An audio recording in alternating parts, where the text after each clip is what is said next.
Sir Kanaparthi Srinivasarao గారు, ఒకటి కొద్దిగా లేట్ అయింది మీ దగ్గర రావడం కోసం. ఇది అంటే మీ కొద్దిగా మీకేమైనా క్లారిటీ ఏమైనా ఉంటే దీని మీద ఇంకాస్త యాడ్ చేయొచ్చు.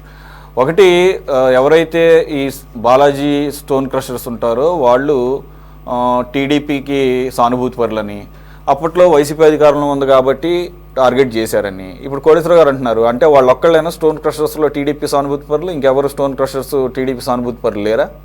First point. సెకండ్ పాయింట్ వచ్చేసి శ్రీకృష్ణదేవరాయలు గారు చెప్తున్న దాన్ని ఉటంకిస్తున్నాం కాబట్టి ఏంటంటే ఆ రకమైన రాజకీయ వైరుధ్యంతో పెట్టినటువంటి కేసు ఇది.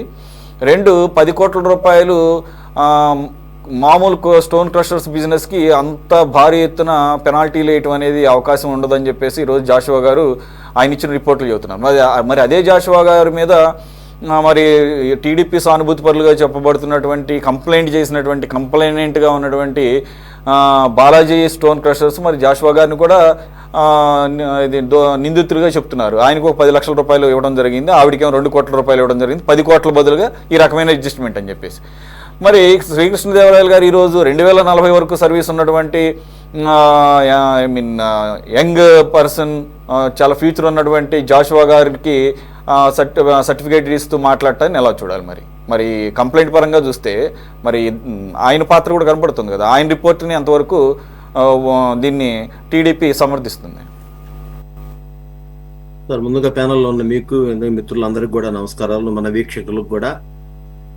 ఈ సందర్భంగా నేను ఒకటే తెలియని, కోటేశ్వరరావు గారి వ్యాఖ్యలతో నేను పూర్తిగా వ్యతిరేకిస్తా ఉన్నాను. ఆయన వ్యాఖ్యలతో ఇవాళ ఏ పార్టీలో ఏ రాజకీయ నాయకుడు ఉన్నా కూడా ఆ మనిషికి ఒక నిజాయితీ నిలువ అనేది మనం ఖచ్చితంగా అనుకుంటాం.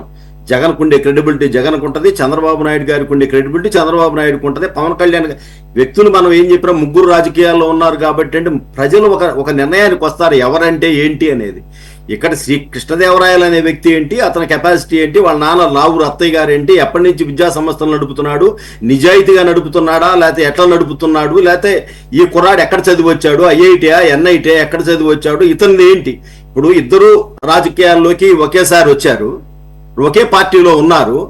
మరి ఈయన ఇప్పుడు బయటకు వచ్చిన తర్వాత ఆమె మీద పుంకానుగా కంప్లైంట్లు ఇస్తున్నారు అదే పార్టీ వాళ్ళు.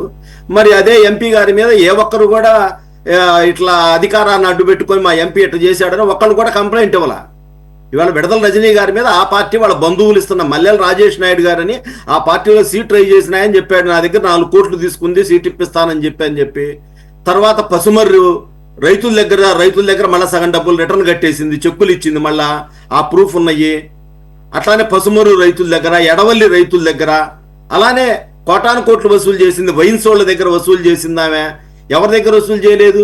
మరి ఎక్కడా కూడా శ్రీకృష్ణదేవరాయలు గారికి ఆ బ్యాడ్ నేమ్ లేదే. మరి ఇవాళ మనం ఇద్దరిని ఒకే ఘాటిని ఎట్టగట్టేస్తాం. ఇవాళ రజనీ గారు మొట్టమొదటి నుంచి కూడా అవినీతి పరురాలు అనేది లోకం కోడై కోస్తా ఉంది. అసలు ఆ కాన్స్టిట్యున్సీ ప్రొఫైల్ ఏంటండి? సోమేపల్లి సాంబయ్య గారు, దివంగత సోమేపల్లి సాంబయ్య గారు ఒక రైతు నేతగా 4 సార్లు శాసనసభ్యులుగా, మరి అక్కడ అనేక మంది ఏమంత దుర్మార్గానికి ఎవరు పాటుపడరా. వాళ్ళ అల్లుడు ప్లస్ మేనల్లుడు మర్రి రాజశేఖర్ గారు ఎంత నిజాయితీగా పనిచేశాడు, ఆయన ఎంత నిజాయితీ పరుడు అన్న పేరుంది అక్కడ. మరి పుల్లారావు గారు 1900 కోట్లు అభివృద్ధి చేశాడు చెల్లూరుపేటకి తెలుగుదేశం ప్రభుత్వంలో నిధులు వెచ్చించి ఆయన. మరి రజనీ గారు ఏం చేశారు? మరి మంత్రిగా ఆమె అవినీతికి పాల్పడింది. ఇవాళ ఒకళ్ళు ఇద్దరు కాదు కదా చెప్పటం. ఇవాళ ఒకళ్ళు వస్తే సరే, వాళ్ళు ఏదో ఒకళ్ళ కక్షతో చెప్పారనుకోవచ్చు. ఇవాళ స్వయంగా ఆమె ఒక ఎమ్మెల్యే హోదాలో ఉన్నప్పుడు ఒక స్టోన్ క్రషర్ మీద రాయాల్సిన అవసరం ఏమొచ్చింది ఆమెకి? ఇవాళ అన్ని ఈచ్ అండ్ ఎవ్రీథింగ్ టెక్నాలజీ ఉంది. వాళ్ళు ఆమె దగ్గర పోయేటప్పుడు మొత్తం రికార్డ్ చేశారు. ఎవరికి తెలియదు? వాళ్ళ పిఏ రామకృష్ణ అని ఉన్నాడు, ఫణీంద్ర అని ఉన్నాడు. మరి వాళ్ళిద్దరు ఎంత అవినీతికి నీ సొంత మరిదిని అక్కడ పెట్టుకున్నావు, నీ మరిదిని అవినీతికి అడ్డాగా మార్చావు అతన్ని, గోపిని.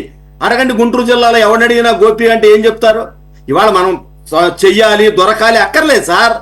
మరి వాళ్ళ కోర్టులో ప్రూవ్ కానంత మాత్రాన, ప్రూవ్ అయినంత మాత్రాన ముద్దాయిలు కాదు. ఇవాళ లావు శ్రీకృష్ణదేవరాయలు నిజాయితీ ఏంటి, ఇవాళ రజనీ గారి నిజాయితీ ఏంటి అనేది ప్రజలు అందరికీ, రాజకీయ నాయకులు అందరూ చర్చించుకుంటారు. ఎవరేంటి, ఏ నాయకుడు ఎలా ఉంటాడు రాజకీయాల్లో, ఏంటి అతను నీతి నిజాయితీ ఏంటి అనేది మనకి కొలమానం ప్రజలే అనుకుంటారు. దానికే మనకి ఎవరు పెద్ద సర్టిఫికేట్లు ఇవ్వక్కర్లేదు. ఈ కేసుల వల్ల ఇదయ్యో అవ్వదు. ఇప్పుడు జగన్మోహన్ రెడ్డి 16 నెలలు జైల్లో ఉన్నందుకన్నా చంద్రబాబు నాయుడు గారు 45 రోజులు 50 రోజులు జైల్లో, 2 ఒకటవుద్దా? ఇద్దరు జైల్లో ఉన్నారు కాబట్టి ఇద్దరు ఇదేని మాట్లాడతారా? ఏ విధంగా మీరు చెప్తారు అట్లా? ఇవాళ రజనీ గారు పక్కాగా దొరికిపోయారు. ఇవాళ చాలా కేటగారికల్గా మొత్తం 1 కాదు 2 కాదు ఆమె మీద ఒక ఆరోపణ కాదు, నేను చదివితే 2 పేజీలు వస్తాయి. వైన్స్ షాప్ దగ్గర, బట్టల షాప్ దగ్గర. ఇవాళ నిన్న ఇవాళ 3 గంటల క్రితం గోల్డ్ సీన్ అని చెప్పి ఆమెకు అత్యంత ఆప్తుడు చెప్పాడు, మున్సిపల్ చైర్మన్ ఇప్పిస్తానని చెప్పి 2 కోట్లు తీసుకుంది నా దగ్గర. 3 కోట్లు ఎలక్షన్లో ఖర్చు పెట్టింది. తీరా అయిపోయిన తర్వాత చైర్మన్ ఇంకోడుకు అమ్ముకుంది. రాజేష్ నాయుడు పరిస్థితి ఏం చెప్పండి? నేను ట్రాన్స్ఫర్ అయ్యి గుంటూరు వెళ్ళిపోతా ఉన్నాను, నీకు టికెట్ ఇస్తాను, నువ్వు డబ్బులు పట్టరా 4 కోట్లు, సత్తల రామకృష్ణారెడ్డికి 2 ఇవ్వాలి, నాకు 2 ఇవ్వాలి అని చెప్పేసి 4 కోట్లు వసూలు చేసింది. ఎమ్మటే ఇంతకంటే రేటు పెంచాడు మా గుంటూరు మాజీ మేయరు. అతను మాజీ మేయర్ ఎప్పుడైతే రేటు పెంచాడో ఆ మేయర్ గారి దగ్గర 5 కోట్లు తీసుకుంది, ఎగనామం పెట్టింది. మరి వెంటనే అతను బయటపడ్డాడు కదా, అతను మీ బంధువు ప్లస్ మీ పార్టీ నాయకుడే కదా. మరి ఆ తర్వాత ఎడవల్లి భూమిలోళ్ళు పడ్డారు కదా. కనీసం సబ్ స్టేషన్లో 10 పోస్టులు సబ్ స్టేషన్ షిఫ్ట్ ఆపరేటర్లు ఉంటే ఐటీఐ చదివిన కార్యకర్తలకు ఇచ్చే పోస్టు కూడా 5 లక్షలకు అమ్ముకున్నావు నువ్వు. ఇది కాదా నిజం? ఇది కాదా వాళ్ళు కంప్లైంట్ ఇవ్వలేదా? ఇవాళ రిజిస్టర్ ఆఫీసులో వాళ్ళు కంప్లైంట్ ఇవ్వలేదా మీ మీద? మేఘనాబారు నిరంజన్ రావు గారి దగ్గర 70 లక్షలు వసూలు చేసిన మాట నిజం కాదా? నువ్వు సత్తెనపల్లి వైన్స్ వాళ్ళు వస్తే 3 కోట్లు నీ వసూలు చేసిన మాట వాస్తవం కాదా? ఇవాళ జాషువా గారిని అడ్డం పెట్టి ఇవాళ ఐపీఎస్ ఆఫీసర్లు ఏ స్థాయికి దిగజారిపోయారండి వైకాపా గవర్నమెంట్లో? ఐఏఎస్ ఆఫీసర్లు, ఐపీఎస్ ఆఫీసర్లు ఎంఆర్ఓలను ఏఎస్ఐల స్థాయికి దిగజారిపోయి పనిచేశారు. ఇవాళ విజయవాడలో నడిబొడ్డున 3 ఐపీఎస్ సస్పెండ్ అయ్యారు. దేనికి అయ్యారండి? మా గుంటూరులో చేశాడు అమ్మిరెడ్డి, పల్నాడులో రవిశంకర్ రెడ్డి చేశాడు. వీళ్ళంతా అవినీతి పరులు కాదు? వీళ్ళంతా వీళ్ళ చేతుల్లో పడి కదా విలవెల్లాడిపోయింది. వీళ్ళు ఏం చెప్తే జాషువా కూడా అంతే. జాషువా నిజాయితీ పరుడయ్యామన్నా.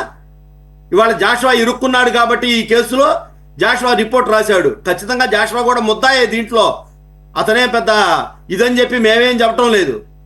ఇవాళ ఆమె రజనీ గారు అవినీతి గురించి మనం కొత్త పెద్ద డిస్కషన్ పెట్టి ఇవాళ కంప్లైంట్ ఇచ్చారు కాబట్టి ఆమె గురించి మాట్లాడుకుంటా ఉన్నాం. ఇచ్చినా ఈపోయినా ఆ అవినీతి గురించి పుంకాలుగా గుంటూరులో మాట్లాడుకుంటారు. ఆమె గుంటూరు అభ్యర్థి అయిందో లేదో వెంటనే ఓ పెద్ద ప్రముఖ వైద్యుడికి ఫోన్ చేసి 2 కోట్లు డిమాండ్ చేస్తే ఆయన వాళ్ళ పార్టీ నాయకులతో చెప్పించి 1 కోటి కట్టాడు. అదేమంటే నీకు రాజీవ్ ఆరోగ్యశ్రీ అదే వైఎస్ఆర్ ఆరోగ్యశ్రీ ఆపిస్తాను, మీ బిల్స్ కోటాను కోట్లు పెండింగ్ ఉన్నాయి, ఎట్లా వస్తాయని మాట్లాడింది. అటువంటి వ్యక్తి మనం కంపారిజన్ లేదండి. రాజకీయాల్లో అందరూ కోటేశ్వరరావు గారు అంటే ఏదో వాళ్ళు అంతే వీళ్ళు అంతే అనేదాన్ని నేనైతే ఏకీభవించను. అది కరెక్ట్ కాదు. రాజకీయ ఇప్పుడు మర్రి రాజశేఖర్ని కూడా మరి అదే ఘాట్న కట్టేస్తారా మీరు? మర్రి రాజశేఖర్ మరి అది నిజాయితీ పరుడు, సాంబయ్య గారు నిజాయితీ పరుడు, మరి వీళ్ళందరినీ కూడా అదే ఘాట్న ఎట్ట కట్టేస్తాం మనం? కట్టేయలేం కదా. ఏమో అవినీతి పరురాలు లావు శ్రీకృష్ణదేవరాయలు గారు అడ్డం పడ్డాడు. లావు శ్రీకృష్ణదేవరాయల మీద ఎన్నిసార్లు దాడి చేయించారు? త్రిబులార్ అనే ఇప్పుడు మన ఉపసభాపతిగా చేస్తున్న అతన్ని ఎంపీగా జగన్మోహన్ రెడ్డిని వ్యతిరేకించాడని ఆ కాన్స్టిట్యున్సీకి రాకుండా చేశారు 5 సంవత్సరాలు. అతన్ని వస్తే చంపేసే పరిస్థితులు వచ్చినాయి. మరి అలానే ఈయన కూడా రావటానికి వీల్లేదని చెప్పి అడ్డం పడింది. వాళ్ళ మరీ తాగి ప్రభల దగ్గర అడ్డం పడి ఇతను వస్తున్నాడని చెప్పి ఒక రౌడీ గ్యాంగ్ వేసుకొని పోయి ఇతను వస్తే సోడా బుడ్లు వేసి అద్దాలు పగలు కొట్టారు. అంటే ఒక ఎంపీగా ఆ విధంగా చేస్తారా? అయినా ఏ రోజు కూడా అల్లరి చిల్లరగా శ్రీకృష్ణదేవరాయలు ఎప్పుడూ మాట్లాడు.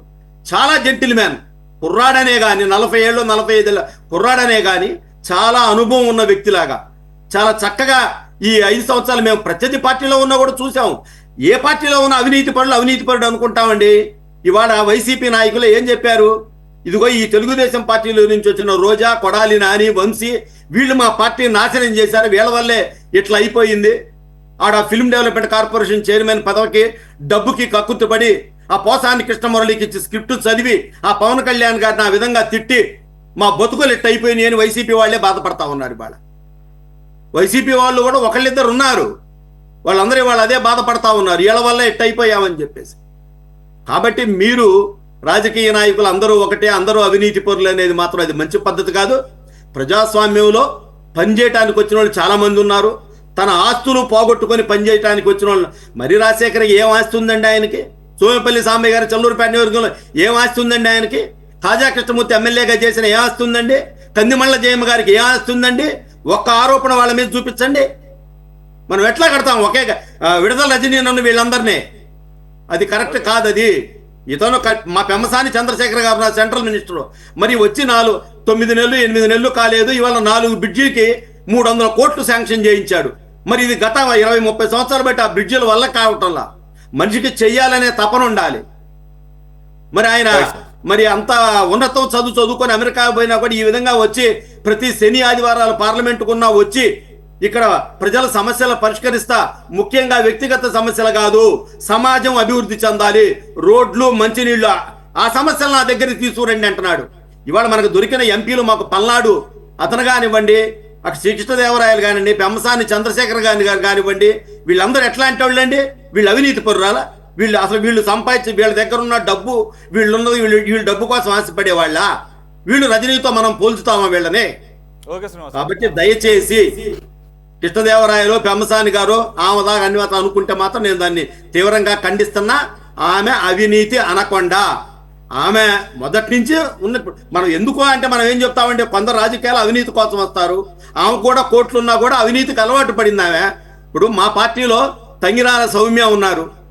ఎప్పుడో 2 సార్లు వాళ్ళ ఫాదర్ ఎమ్మెల్యే నందిగామ చేస్తే ఆమె 3 సార్లు పోటీ చేసి 2 సార్లు గెలిచింది. ఎంత సింపుల్ గా ఉంటదంటే ₹1 అవినీతి ఎరగని మనిషి. మరి అక్కడ ఆమెను కూడా బదనాం చేయాలని చూస్తే వాళ్ళే డిపాజిట్లు కోల్పోయారు అక్కడ. తంగిరాల సౌమ్య, ఒక తంగిరాల సౌమ్య కాదండి, యనమల దివ్య గారు ఉన్నారు మా పార్టీలో, గారు ఉన్నారు, మాధవిరెడ్డి గారు ఉన్నారు, పులివర్తి సుధారెడ్డి ఉన్నారు, అనిత గారు ఉన్నారు, కోట్ల సుజాతమ్మ గారు ఉన్నారు. ఒక్కళ్ళని చూపించండి వల్గర్ గా మాట్లాడేవాళ్ళు. ఒక్కళ్ళంటే ఒక్కళ్ళు చూపెట్టండి. ఇప్పుడు మీరు కొన్ని ఎగ్జాంపుల్ చెప్పి కాబట్టి మాది మొత్తం అంతా క్లీన్ చిట్ అని చెప్పేసి మీరు క్లీన్ చిట్ ఇస్తానంటే అది కరెక్ట్ కాదు. ఎందుకంటే మాట్లాడితే మీరు మాట్లాడండి, చెప్పండి నాకు. నేను చెప్పిన 8 మంది మహిళల పేరులో నేను చెప్పిన మీ లిస్ట్ ఆ 8 మందితో మీ పార్టీ సంపూర్ణం కాదు కదా. ఇక్కడ జనరలైజ్డ్ గా మాట్లాడి నేను చెప్పేది ఇప్పుడు మహిళా అవినీతి పరురాల గురించి మాట్లాడుకుంటున్నాం. నేను జెంట్స్ గురించి, నేను కొడాలి నాని, వంశీ, ద్వారంపూడి చంద్రశేఖర్ రెడ్డి వస్తే మళ్ళీ మాట్లాడతా సబ్జెక్టు.